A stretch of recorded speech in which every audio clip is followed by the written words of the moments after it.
शाश्वत ज्ञान परंपरा एवं यज्ञ के पश्चात छात्र छात्राओं की दीक्षा का एक पवित्र अनुष्ठान है। ज्ञान की औपचारिक पूर्णता के उपरांत दीक्षा के इस संस्कार विश्वविद्यालय के आदरणीय कुलपति उच्च शिक्षा राज्य मंत्री उत्तर प्रदेश श्रीमती रजनी तिवारी जी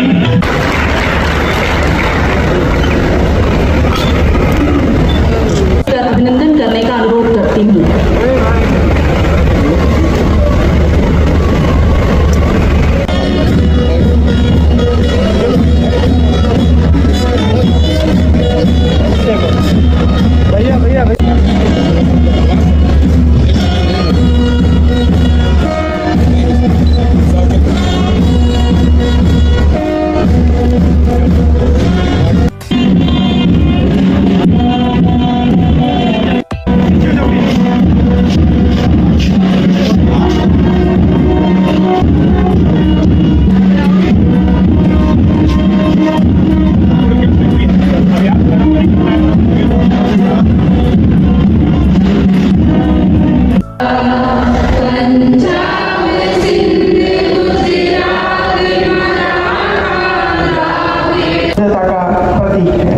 अभी हमें इसे मुकरा नहीं, एक सामान्य परिवार से आते हैं और शायद माताएं तो पढ़ी लिखी भी नहीं,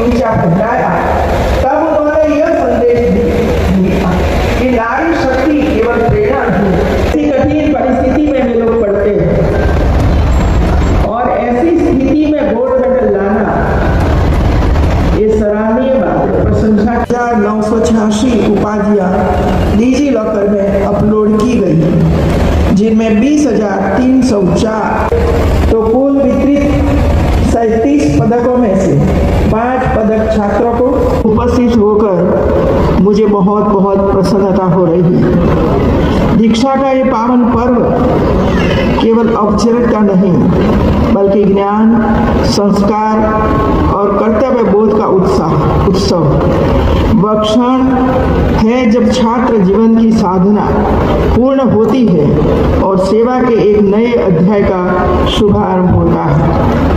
मित्रों, इस पावन धरती के कण कण में तथागत के तप, त्याग और करुणा की उजास व्याप्त है।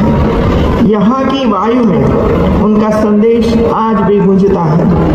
अपदीपो भव, अपने भीतर के प्रकाश को जगाओ और उसी से जग को आलोकित करो। मैं सादर नमन करती हूँ उस महात्मा बुद्ध को जिन्होंने मानवता को दुख से मुक्ति का मार्ग दिखाया और इस पावन धरा को जिसने उनके चरणों का स्पर्श पाया।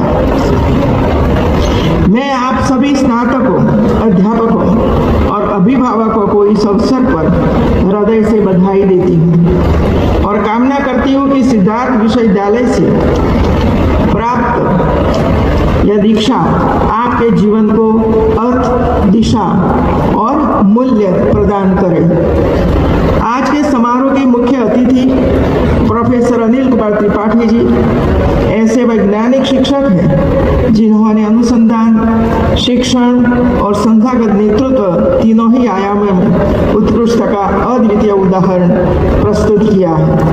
वर्तमान में भारतीय विज्ञान शिक्षा एवं अनुसंधान संस्थान IISIR मोहाली के निर्देशक के रूप में वे न केवल विज्ञान की उच्च शिक्षा के क्षेत्र में नवाचार को दिशा दे रहे हैं बल्कि वैज्ञानिक प्रशासन को एक नई दृष्टि भी प्रदान कर रहे हैं। की प्रतिभा और समर्पण को भारत के शीर्ष वैज्ञानिक संस्थाओं ने भी सम्मानित किया है।